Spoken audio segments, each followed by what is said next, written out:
그럼 부자 되고 있으시죠? 부자 되는 강의입니다. 맨 마지막 영상 올렸을 때가 제 채수, 보유 채수가 38채였는데, 자, 지금 현재 같은 경우 45채, 한 7채 정도 더 늘려 있습니다. 자, 7채 더 샀죠. 자, 45채라고 하면 굉장히 너무 많다라고 생각하시는 분들도 있으실 거고, 뭐 적당하게 가지고 있네. 100채에 비해서는 너무 작다라고 생각하시는 분들도 있으실 겁니다. 자, 그뿐만이 아니죠. 자, 채수가 많아지면 많아질수록 여러분들이 생각하시는, 자, 부동산 요즘에 워낙 다주택 규제들이 많기 때문에 보유하는데 쉽지가 않다. 왜 쉽지가 않냐? 자, 세금 때문에. 보유세라든가 이런 다른 세금들이 과중해서 보유하는 게 너무 어렵지 않나라고 생각하시는 분들도 있으실 것으로 생각해서, 자, 이 부분들 오픈 드리도록 할게요. 제 주변에도 다주택자들 굉장히 많으십니다.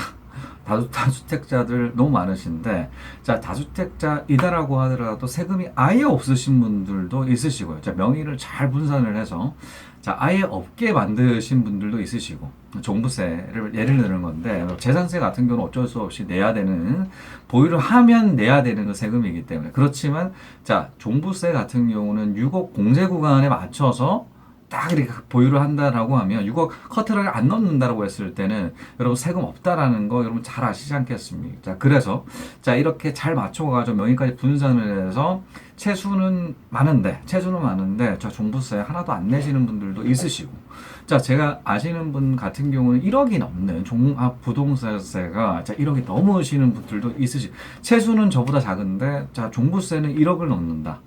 자, 그뿐만이 아니라 저보다 채수가 또 적음에도 불구하고 한 8천, 그리고 한 5천 막 이렇게 내시는 분들이 주변에 또 있으세요. 자, 갑작스럽게 종합부동산세 막 뻥 뛰다 보니까 공시지가 현실화를 시키는 그 부분 플러스 여러 가지 이 다주택자에 해당되는 분들을 아픔을 많이 겪게 할 수밖에 없는 그 세금 많았었던 게 사실입니다. 저 역시도 마찬가지죠. 근데 저 같은 경우는 45채 보유하고 있는데 작년 기준으로는 38채였거든요. 38채라고 하면 작년 기준 38채였을 때는 얼마나 냈었을까? 자, 종합부동산세 얼마 냈을까에 대해서 궁금하실 건데, 자, 이 부분 말씀드리도록 할게요. 자, 1600 정도 나왔습니다. 자, 종합부동산세 1600 나왔고요. 자, 그리고 재산세 같은 경우는 자, 210만 원 나왔나? 자, 210 정도 나왔어요. 205만 원 나왔네요. 자, 이렇게. 자, 채수에 비해서 굉장히 작다라고 생각하시는 분들이 대부분이실 겁니다. 저 역시도 마찬가지로 주변 지인들에 비해서 확실하게 작으니까, 자, 그런 생각 드는 게 사실인데, 자, 그 이유가 있어요. 자, 전략적으로 보유를 하고 있기 때문에 상대적으로 좀 작은 것 같다라는 생각이 들거든요. 자, 어떤 식으로 전략을 짰냐? 저 같은 경우는 7일십 대책. 여러분 잘 아시죠? 오늘 저녁 6시 등록분에 대해서만, 자, 임대사업자 혜택, 이제 종부세 배제되는데, 자, 오늘, 자, 7월 10일 오늘 6시 이후로 등록분에 대해서는, 자, 혜택 없다. 자, 그래서 임대사업자 폐지, 아파트 임대사업자 폐지를 시켰던, 자, 7월 10일이 있습니다. 2020년 7월 10일인데, 자, 그때 저는 기간 맞춰가지고 20채에 해당되는 채수, 자, 임대사업자 싹 다 등록했었죠. 자, 그러다 보니 38채 보유했다고 하더라도, 자, 20채 정도는 임대사업자였기 때문에 종부세 배제가 됐어요. 자, 그리고 난 다음에 18채에 해당되는, 자, 이런 세금들이 발생된 것이죠. 자, 이 18채가 해당되는 게 재산세가 200이었고, 자, 그리고 종합부동산세 같은 경우 1600이었다. 합치게 되게 되면 한 1800 정도 됐다라는 것입니다. 자, 이렇게 전략적으로 보유를 해야지 채수에 비례하지 않게 세금이 증가하지 않습니다.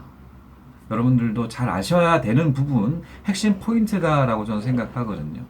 자, 지금 같은 경우도, 자, 이번 달 20일 날, 자, 임대사업자 활성화 부분, 단기 임대 지금 부활시키려고 하는 그 움직임들 여러분들 잘 느끼고 있으실 것으로 생각합니다. 자, 그 얘기는 단기 임대 오픈된다라고 했을 때, 자, 1600, 자, 38채를 보유를 했기 때문에 1600 정도 종합부동산세 냈지만, 자, 이 단기 임대 풀어준다라고 하면 등록했었을 때 종부세 0원으로 자, 바뀌는 것 뿐만이 아니라, 자, 입법으로 지금 추진 중인 게 또 있지 않겠습니까? 자, 공시지가 지금 6억 이상에 해당되는 부분들에 대해서 종부세 냈지만, 자, 6억 구간을 11억으로, 자, 상향시키는 그 입법 그 추진하고 있다라는 사실 여러분들도 캐치하셨으면 좋겠어요. 곧 자, 지방선거 6월 1일인데 그 전에 마무리가 될 것으로 저는 예상을 합니다. 자, 이런 정책적인 방향성들에 대해서 뚜렷하게 좀 팔로우업을 해 주셔야지 자, 보유를 했을 때 손해 보지 않는다. 공시지가 6억에서 11억 올라가는 거는 뭐 공통적인 상황이기 때문에 가만히 있는다고 하더라도 혜택 그대로 받는 게 사실이지만, 임대사업자는 어떻습니까? 등록을 해야지. 자, 단기 임대 4년짜리 같은 경우는 지금 부활시키려고 하는 움직임들 나오고 있지 않겠습니까?